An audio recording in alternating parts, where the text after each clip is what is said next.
Now at 6, Missouri Governor Mike Parson visits Southwest Missouri in highlight to support for education and workforce development. Plus, a burglary suspect leads to Claremore, Oklahoma. Police are on a brief chase. And the Fly Kansas Air Tour makes a stop in southeast Kansas. The 4 states' most watched news starts now. The Kansas Bureau of Investigation says the death of 2 people in Lubbock County this week are considered homicides. This is KOAM News at 6. I am Amber Jenkins. The bodies were found Monday morning at 693 16,000 Road in Mon Valley. Their identities have been confirmed as 43-year-old Linda Pound and 39-year-old Jason Bacon, both of Mon Valley. Authorities say autopsy results determine the victims died from gunshot wounds. Anyone with information is asked to call the police. The Iowa County Sheriff's Office is now offering a $2,500 reward to help capturing 2 escaped inmates. The 4 inmates escaped the county jail on Tuesday. 2 have already been captured, Rusty Reese and Buck Martindale. 2 are still at large. They are Daniel Zatek and Taylor Tavis. Again, there is now a $2,500 reward being offered for the capture of each. Authorities say that they should be both considered armed and dangerous. Police in Claremore, Oklahoma yesterday evening say a suspect being evaluated at a nearby hospital escaped and led them on a brief chase on I-44, which then turned into a shooting. The shooting happened on I-44 about 5 miles east of Claremore. Reporter Grant Steffens saw the suspect charge at the police before they shot him. It's one of those rare moments when we get a first-hand look at news as it's happening. Police believed Bobby Johnson was still hiding in the woods near the highway when all of a sudden he popped out of the brush holding something in his hands. We were about 50 feet away and had Sky News 6 in the air and caught him running towards us and the officers before he raised his hands and repeatedly pointed what looked like a gun at them. Officers can't confirm if Johnson had a weapon. All I know currently right now is the officers have stated that they perceived what they believe to be a deadly threat, and that's why they fired. Police say Johnson had been in the Mays County Jail right before being evaluated at a hospital in Claremore when he escaped and ran into a nearby neighborhood near schools, temporarily putting them on lockdown. Officers say he then broke into 2 homes and at the second one told a woman to give him her phone and her car. It was very dangerous because we get this call and it's just kind of evolving and it's becoming more aggressive and more aggressive. He took off in the car, but officers drove after him. He got away, but only briefly before crashing the stolen car near the Will Rogers Turnpike and running into the woods to hide. Claremore police say that the suspect has now died. Doug Hetty joins us with the first look at weather. Well, we got some changes rolling in as we go through the next couple days. Check this out. We got a strong cold front, the first one of the fall season. It's not that far to the north. It's passing through Kansas City at this point in time. South side, you got the 80s. Look at Des Moines, 62, 65 in Lincoln. Look at Rapid City sitting at 40 degrees. So that cooler air is going to start to work in as we go through the overnight hours. Outside for us right now, we look pretty good. We had some cumulus clouds earlier, but pretty much clear skies. With this front, there are some clouds and a few light showers, light sprinkles that we'll keep our eyes on as we go into tomorrow afternoon. For this evening, we're close to 80 now, 71 by 8, 64 by 10. We'll dip down to about 52 a little bit later on tonight. So we're going to talk about the cooler air plus some rain chances coming up here in just a bit. Some Joplin students got to meet with Governor Mike Parson today as he visited the training centers in the area. KOAM Yana Hatila learned why the visit was so important.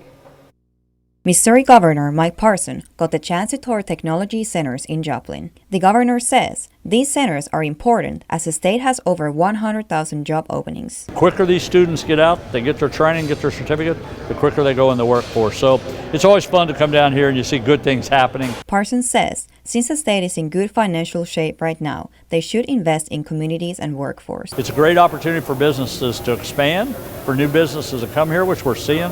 But I think also just as important is retain the businesses you have. The president of Crowder College says it is important to showcase the things they do at the Advanced Training and Technology Center, even for the elementary and high school. Elementary school and the high school, I think he will get to see where the end result could be.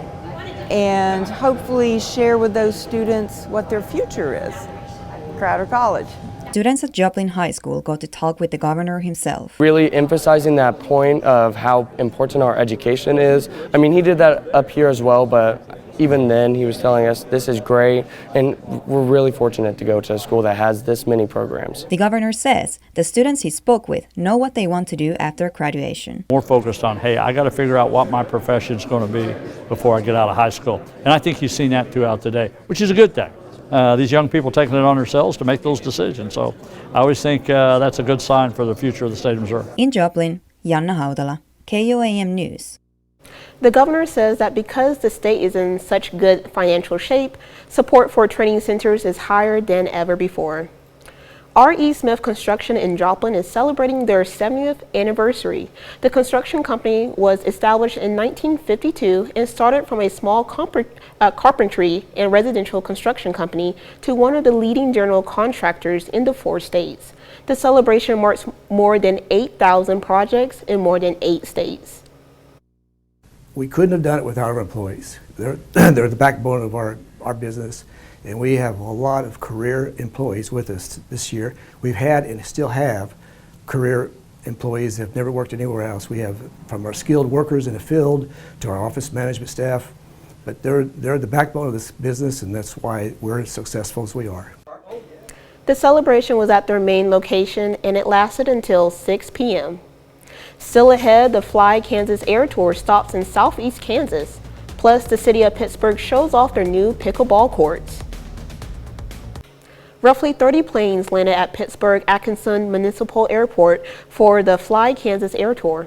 KOAM's Sagoon Banadelli has more about the tour's mission of inspiring the next generation of pilots.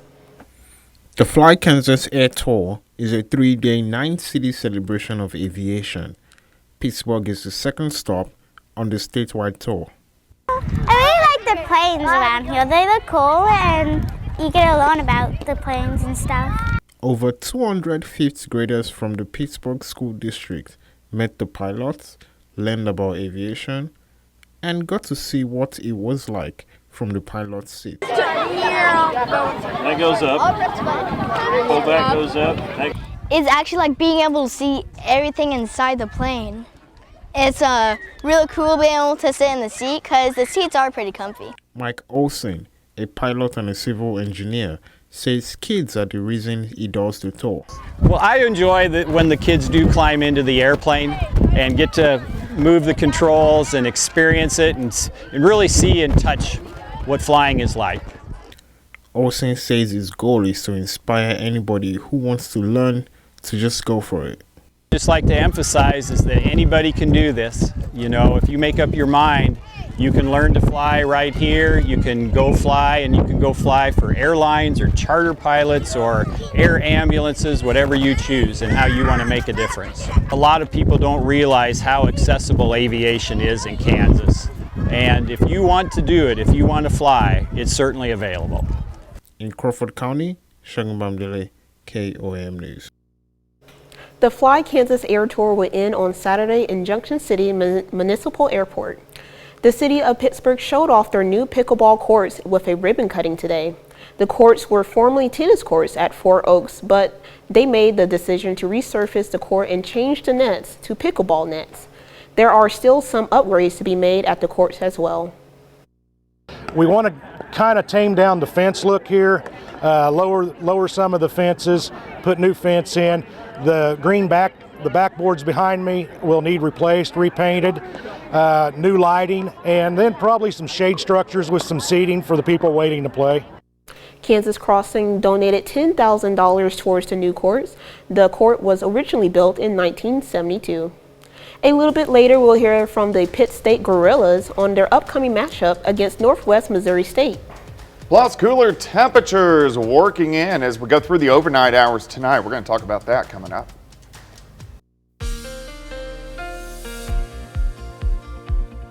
Well, it turned out to be another nice one for us today. Temperatures again into lower 80s for highs.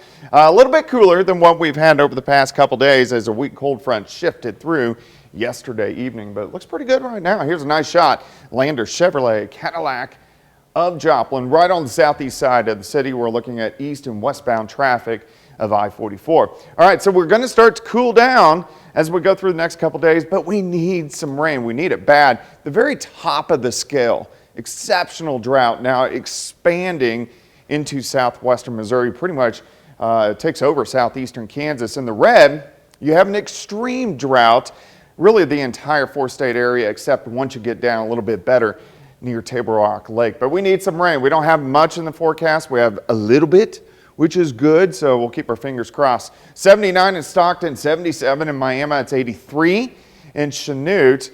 But we actually have a cold front just to the north. This is a strong cold front. It's passing right through Kansas City as we speak. Look behind it, 62 in Des Moines, 65 in Lincoln. Rapid City is sitting at 40 degrees, so that cooler air is going to head toward us as we go through the overnight hours tonight. Looks great. Clear skies right now, 80 degrees. Sun getting close to setting. We're losing, of course, evening daylight hours, and then we're going to flip it back here in a couple weeks.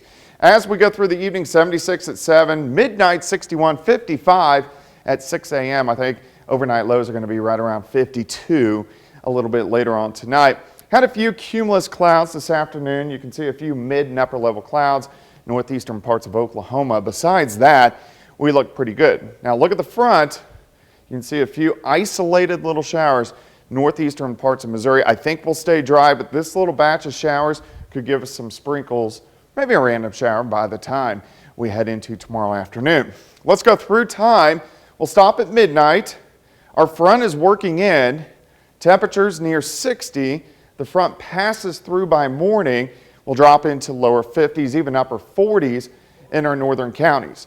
As we go through the morning hours, we'll have those northeasterly winds. Look at this. By noon, we're only into low to mid 60s. And then once we get into the afternoon, you can see the clouds increasing and a few spotty, very light showers, maybe a random sprinkle. Here's your day planner. We're going to start in the morning, 7 a.m., 54, 65 by noon, 67 by 5. That is it. So kind of cool as we go into Friday afternoon. Tomorrow night, we should drop down into the low to mid 40s. So it's almost going to be chilly across the region. And then by Saturday, it's looking pretty good. High temps into the upper 60s once again. With this front tonight, the winds are going to pick up. We're going to have gusts 25 to 30 at times. Then they'll start to calm down a little bit as we get into tomorrow afternoon. And of course, four-state Friday night football. This is football weather. 60 at kickoff, 53 by the fourth quarter. We're going to call it cloud interference, maybe a sprinkle, but overall looks pretty good for high school football weather tomorrow night. 68 tomorrow, 69 on Saturday, back to 75 on Sunday. The weekend looks just about perfect. Good fire pit weather. And then we jump into the 80s early next week. A better chance for rain moving in by about Wednesday, which we definitely need. It's really nice that this weekend is going to be kind of cool. Yeah. I love fall. So it's October weather. Yes. Speaking of fall, with fall season officially starting, you're more likely to see deer on the road while you're driving.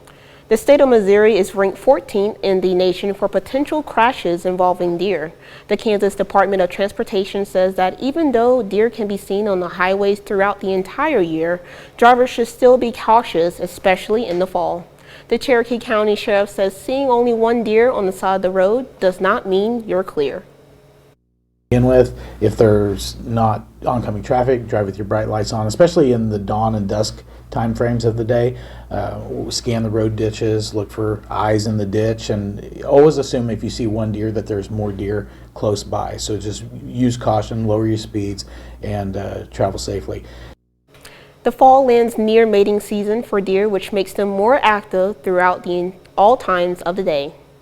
Still ahead, the Pittsburgh State Gorillas prepared for a top 10 matchup with the Northwest Missouri State. And Kansas City Royals are looking for a new manager after their sixth consecutive losing season. Jacob Leonard has that and more next.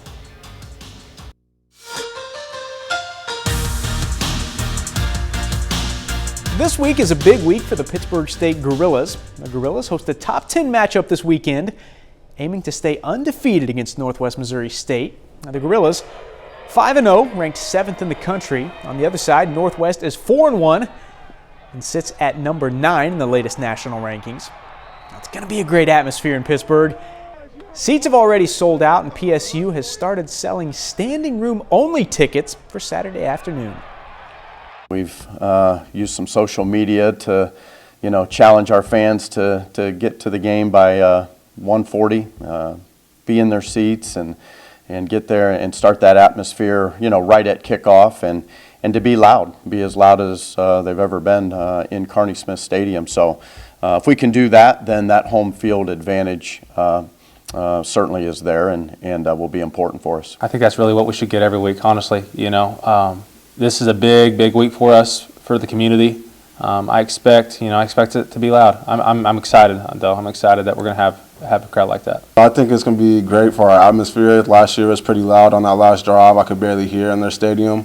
I think we'll return the favor with all of our fans at this game. At the high school level, we got some Thursday night action in Southwest Missouri. The Liberal Bulldogs are at home tonight against Appleton City. Both of these teams have been good all year with matching 4-2 records. This one will get started in about 5 minutes. We'll have highlights right here tonight at 10.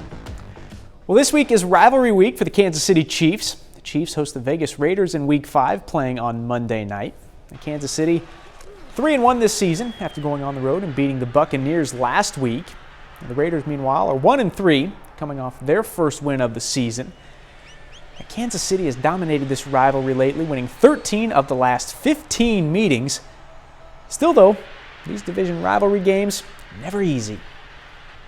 It's going to be a battle every single time.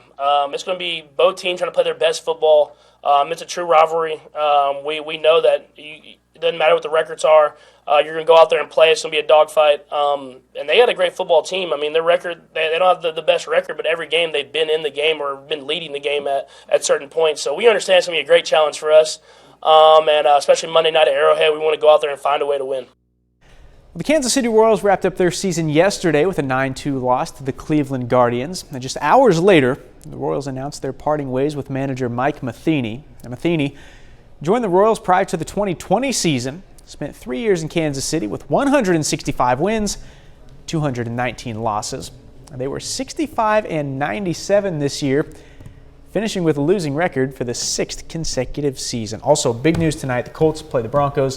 Former Pittsburgh State All-American Dallas Flowers will make his NFL debut. He's active for the first time for the Indianapolis Colts tonight. That's pretty awesome.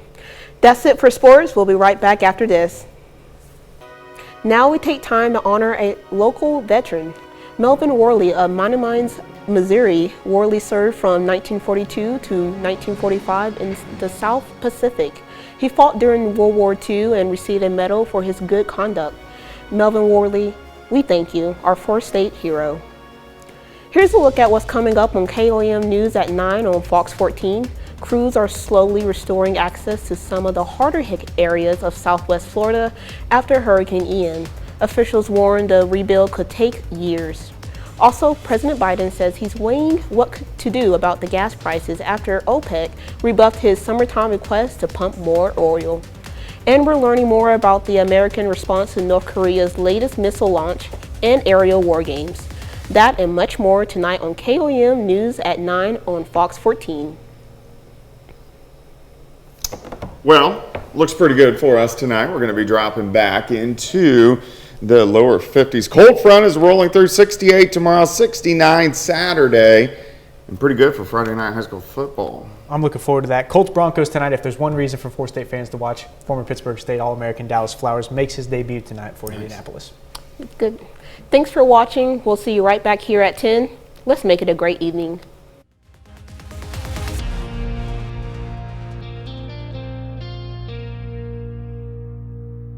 Salon Service is